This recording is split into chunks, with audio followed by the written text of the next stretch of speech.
भगवान की मर्जी भरोसे का चमत्कार। एक पुराने कस्बे में बैजी रहते थे। घर के सामने उनका दवाखाना था और पीछे परिवार का मकान। उनकी एक आदत बड़ी निराली थी। हर सुबह दवाखाना खोलने से पहले पत्नी एक चिट्ठी में उस दिन की जरूरत का सामान लिख देती। बैजी पहले भगवान का नाम लेकर वही चिट्ठी खोलते, खर्च का हिसाब लगाते और प्रार्थना करते, हे प्रभु, मैं तेरे आदेश से ही काम करता हूँ, बस अब सब कुछ तेरे भरोसे है। बैजी की एक और विशेषता थी कि वे कभी किसी से अपनी फीस नहीं मांगते थे। दिन भर इलाज करते, लोग जो देते वही स्वीकार करते, लेकिन जैसे ही उतनी राशि पूरी हो जाती जितनी घर गृहस्थी के लिए आवश्यक होती, उसके बाद किसी से भी पैसे नहीं लेते। एक सुबह पत्नी से ने सामान की लिस्ट लिखी, आटा, दाल, चावल और अंत में लिखा, बेटी का विवाह 21 तारीख को है, दहेज का सामान। बैजी ने वह पढ़कर वही लिखा, यह काम परमात्मा का है, परमात्मा जाने।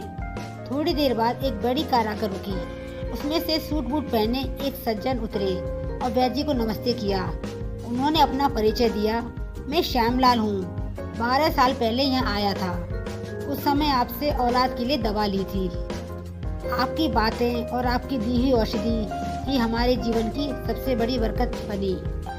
आज मेरे घर में 3 बच्चे हैं और हम सब आपका आशीर्वाद मानते हैं। फिर उन्होंने आगे कहा, मेरी भांजी की शादी होने वाली है। न जाने क्यों जब भी मैं उसके लिए दहेज का सामान खरीदता, आपकी छोटी बेटी का चेहरा आंखों के सामने आ जाता और मैं सामान दोगुना खरीद लेता। लगता है जैसे भगवान ने मुझे आपकी बेटी की शादी का जिम्मा भी दे दिया है। बैजी की आंखें भर आईं और उन्होंने वही चिट्ठी श्यामलाल जी को दिखाई जिसमें पति ने लिखा था दहेज का सामान, और उन्होंने लिखा था यह काम परमात्मा का है, परमात्मा ही जाने।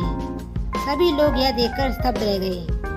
बैजी भावुक होकर बोले, कभी ऐसा नहीं हुआ कि मेरी पत्नी ने चिट्ठी में जरूरत लिखी हो और भगवान ने उसकी व्यवस्था उसी दिन न कर दी हो।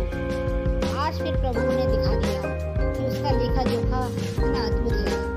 सचमुच वही पालनहार है, वही सबकी जरूरत